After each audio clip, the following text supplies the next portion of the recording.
Japan में 2011 में आई भयंकर सुनामी की तस्वीरें हम में से कई लोगों ने देखी होंगी। इस सुनामी में जापान के सबसे बड़े न्यूक्लियर पावर प्लांट में से एक फुकुशिमा बुरी तरह तबाह हो गया था। इस दुर्घटना के करीब 10 साल बाद जापान ने फैसला किया है कि वो तबाह हुए फुकुशिमा पावर प्लांट के 1020 टैंकों में भरे 1.37 मिलियन टन रेडियो एक्टिव पानी को साफ कर समुद्र में छोड़ेगा। समुद्र में रेडियो एक्टिव प्रदूषण फैलने से घबराए जापान के पड़ोसी देश चीन और साउथ कोरिया जापान के इस फैसले का विरोध कर रहे हैं। इतना ही नहीं, जापान के अपने मछुआरों को भी डर है कि अगर फुकुशिमा परमाणु संयंत्र का पानी सागर में छोड़ा गया तो इससे उनकी रोजी रोटी पर खतरा हो सकता है और वो भी जापान के इस फैसले का विरोध कर रहे हैं। लेकिन जापान ने क्यों फुकुशिमा पावर प्लांट का पानी समुद्र में छोड़ने का फैसला किया है और इसके क्या खतरे हैं, इसके बारे में हम विस्तार से चर्चा करेंगे। चीन ने जापान के इस फैसले का विरोध करते हुए इंटरनेशनल एटॉमिक एनर्जी एजेंसी के एक्सपर्ट्स की एक टीम की रिपोर्ट का हवाला दिया है, जिसमें लिखा है कि अगर फुकुशिमा न्यूक्लियर पावर प्लांट का पानी छोड़ा गया तो इससे आसपास के देशों का समुद्री जीवन और उनके लोगों के स्वास्थ्य पर बुरा असर पड़ सकता है। इसके ट्रीट किए गए पानी को और भी साफ करने की जरूरत है। वहीं चीन के विदेश मंत्रालय ने United Nations scientific committee on the effects of atomic radiation यानी UNSCEAR की एक रिपोर्ट का हवाला देते हुए कहा है कि परमाणु संयंत्र से निकले पानी को समुद्र में छोड़े जाने के बाद इसके पर्यावरण, समुद्र और स्वास्थ्य पर प्रभाव की लगातार निगरानी करनी होगी। वहीं जापान के प्रधानमंत्री योशिहिदे सुगा का कहना है कि समुद्र में फुकुशिमा पावर प्लांट का पानी छोड़ना ही फुकुशिमा को दोबारा ठीक करने का एकमात्र व्यवहारिक उपाय है। इसके अलावा और कोई चारा नहीं है, लेकिन इसमें कई दशक लग सकते हैं। आपको बता दें कि 11 मार्च 2011 को रिक्टर पैमाने पर 9 की तीव्रता से आए एक भूकंप के बाद फुकुशिमा दाइची पावर प्लांट के 6 में से 3 रिएक्टर्स में आग लग गई थी।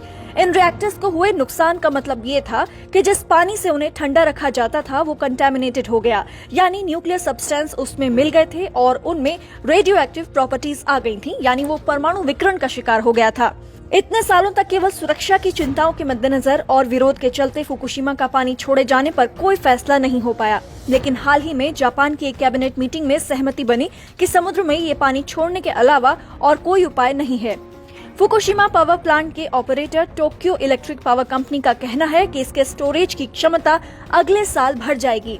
आइए जानते हैं कि फुकुशिमा का पानी समुद्र में छोड़ने के क्या खतरे हैं। टोक्यो इलेक्ट्रिक पावर कंपनी और जापान के सरकारी अधिकारियों का कहना है कि इस पानी से ट्रिटियम, जो कि कम मात्रा में हानिकारक नहीं होता है, वो नहीं हटाया जा सकता है, लेकिन पानी में मौजूद बाकी रेडियो न्यूक्लाइड्स पानी को समुद्र में छोड़ने लायक कम स्तर पर लाए जा सकते हैं।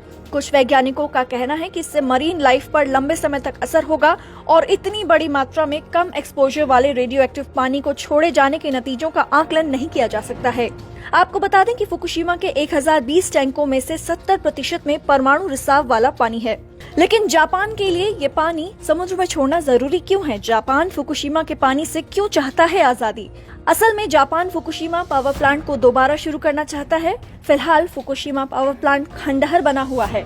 पावर प्लांट शुरू करने के लिए रिएक्टर की इमारतों को खाली करना होगा, जो फिलहाल परमाणु रिसाव वाले पानी से भरी हुई हैं। फुकुशिमा पावर प्लांट के कूलिंग वाटर वाले 1020 टैंकों ने बहुत ज्यादा जगह घेर रखी है। इन्हें समय के साथ ढहाया जाना जरूरी है। फुकुशिमा पावर प्लांट के बारे में जापान की रिपोर्ट कहती है कि अगर समय रहते फुकुशिमा पावर प्लांट्स के उन टैंक्स को नहीं ढहाया गया जिनमें परमाणु रिसाव का पानी है, तो अगली बार कोई भी शक्तिशाली भूकंप आया या सुनामी आई तो ये टंकियां फट सकती हैं और इससे भारी नुकसान हो सकता है और पर्यावरण पर इसका खतरनाक असर होगा। साथ ही जापान का फिशरीज उद्योग भी पूरी तरीके से बर्बाद हो सकता है। पहले बात हो रही थी कि इस पानी को भाप बनाकर उड़ा दिया जाए, लेकिन ये फिलहाल संभव नहीं लग रहा है। जापान ने कहा कि वो अगले 2 साल में इस पानी को छोड़ना शुरू करेगा और पूरी तरीके से इस रेडियो एक्टिव पानी को साफ कर समुद्र में छोड़ने में लगभग 30 साल लग सकते हैं और उसके बाद ही फुकुशिमा पावर प्लांट को ढहाकर नया बनाया जा सकेगा।